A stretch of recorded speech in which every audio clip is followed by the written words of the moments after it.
What is going on, everybody? Welcome back to another review for Old School Monday Night Raw. This one is from December 4th, 1995. We are ending the year, and we start off the show with Marty Jannetty and Psycho Sid, who will go one on one tonight.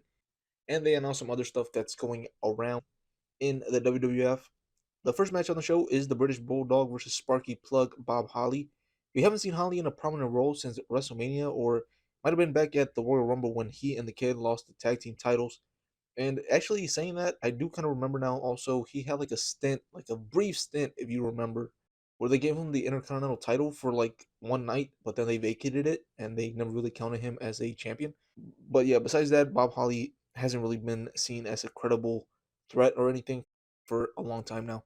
They started teasing the heel turn from the Kid all the way back then, if you remember as well. Holly and 123 Kid, after they lost the titles to the Smoking Guns, I believe it was, the Kid was like not having it, and he was like going at it with Bob Holly. They had some miscommunications and stuff, but they dropped the turn, and I think it was for the best. The way that it happened with the Kid and Racer was a better story instead of doing it against Bob Holly. But getting into the match, Bob Holly gets dropped onto his ball sack, and that allows Bulldog to take control.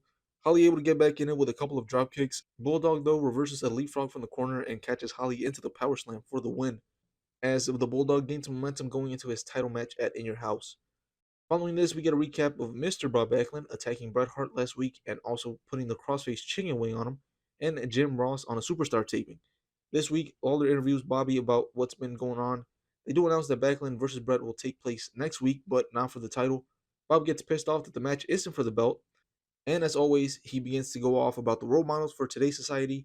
You can tell that he's really going in because the man starts sweating just by talking. They cut him off and he just storms off into the crowd. This guy is more entertaining than I ever thought he was, at least with this gimmick over the last year or so. I can't believe that they stopped his push after losing the belt. You can still use him against other guys. I don't see why you have to kill his run just because he isn't going after the title.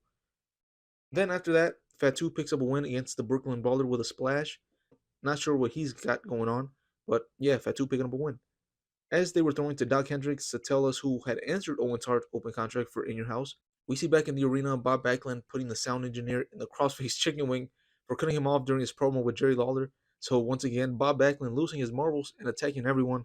Then they do throw back to Doc Hendricks and he tells us that Diesel has signed the open contract, so it's going to be him taking on Owen at the pay-per-view. Simple story here, he signed it to get his hands on a member of the Hart family after Brett took his belt. They don't really say that was the reason why he signed the contract, but you could probably make that assumption, right? But next up, we have Dean Douglas versus Racer Ramon. Douglas smacks Racer before the match starts, and Racer tosses the toothpick at him. Dean tries to get the jump on him, but doesn't last long as Racer catches him and hits him with a fallaway slam and clotheslines him out of the ring. Before commercial, Douglas takes control and continues it after the break. Later, Douglas gets set up for the Racer's Edge and takes the ride as Racer picks up the win. Not sure if it was for the belt, but I guess it doesn't matter. Sure, Dean Douglas is a heel and can just jump back into the front of the line by making an excuse, but he's taken nothing but losses to Racer, so I don't think we're going to be seeing him go after the Intercontinental title match for as long as Racer has it. And I wouldn't be opposed to that. Dean Douglas so far, not a big fan. Next up, Brother Love out for another interview. This time he brings out King Mabel. He will be taking on The Undertaker in a casket match. Alright, is it just me, or are they overdoing that gimmick with Undertaker? I feel like every match he's had on pay per view has been a casket match. Brother Love has a surprise for Mabel, and a casket gets rolled out to ringside. A druid gets up on their apron and he takes the hood off, and it's Sir Mo. They show Mabel that they graffitied the casket and present it to him as a gift, a custom made casket for King Mabel. So much build up for such a lame unveiling. Not only was Sir Mo as the guy under the hood, but it's just a spray painted casket that gets revealed. Such a waste of TV time. 10 minutes that could have been easily a 2-minute pre recorded video. But next we have the match between Psycho Sid and Marty Confetti. Shout out to Johnny Polo. Quote, the Polo, nevermore. Marty tries to start off hot, but Sid puts a stop to him right away.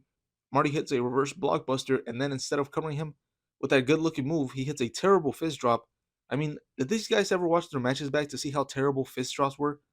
And axe handles and flying headbutts? I mean, these moves look so terrible on TV. They look as fake as my BBL. During the match, also, we had a 123 Kid, aka Sean Waltman, come out to attack Marty, but out followed Razor, and all hell broke loose as the match was called off. Racer and the Kid go into the crowd, but in the ring, Psycho Sid still nails Jannetty with a power bomb. DiBiase sticks a $100 bill in Marty Jannetty's mouth. which again, I'm pretty sure he just pocketed and told them that he didn't know what happened to it. Marty Jannetty up to his old tricks, allegedly. Next up, they get an interview with Shawn Michaels' physician. He was suffering from post concussion syndrome after getting beat down by the guys in Syracuse. So now the doctor doesn't know when Shawn will be ready to return because his test results are abnormal. It's funny because he mentions football players and boxers who never fully recovered, but says that Shawn is such a more physical athlete and is worried about his health.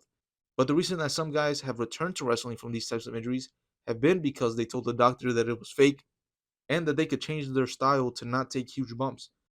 So this doctor probably reading from a script. I don't think Shawn would have been put back in the ring if he really wasn't 100%, but you can tell that this is just being played up to get sympathy for Shawn and putting him over as a great athlete, because saying that he's a better pro athlete than guys in the NFL and boxers, like, that doesn't make any sense. And then they're really playing into this sympathy card, really going in with the sad videos and making it seem like he really might not come back to wrestle. Listen, I don't give a damn that they're using a concussion as a storyline, because at the end of the day, it's a TV show. It would be like getting mad at a doctor TV show for doing the same thing. One of the reasons that they couldn't do this today is because of how fake it comes across, because they do it for Shawn, but what about the other guys who suffered injuries in the ring? And also because people don't know how to separate reality and the show, especially with Twitter. If WWE tried to do a concussion storyline, can you imagine the backlash? Either one, calling it super fake, or two, saying that it's insensitive. But yeah, with this, we'll see how long they keep Shawn out. Obviously, me knowing that this is not real, because I'm looking at it with today's eyes and we've seen all the documentaries and stuff about this era and this time, we know that Shawn was fine. They were just playing it up. So we'll see how long they keep Shawn out. Maybe they're saving it for a Royal Rumble return. That's probably the most likely bet. But I don't think that they view the Royal Rumble as a special return for people yet, like they do now. So we'll see.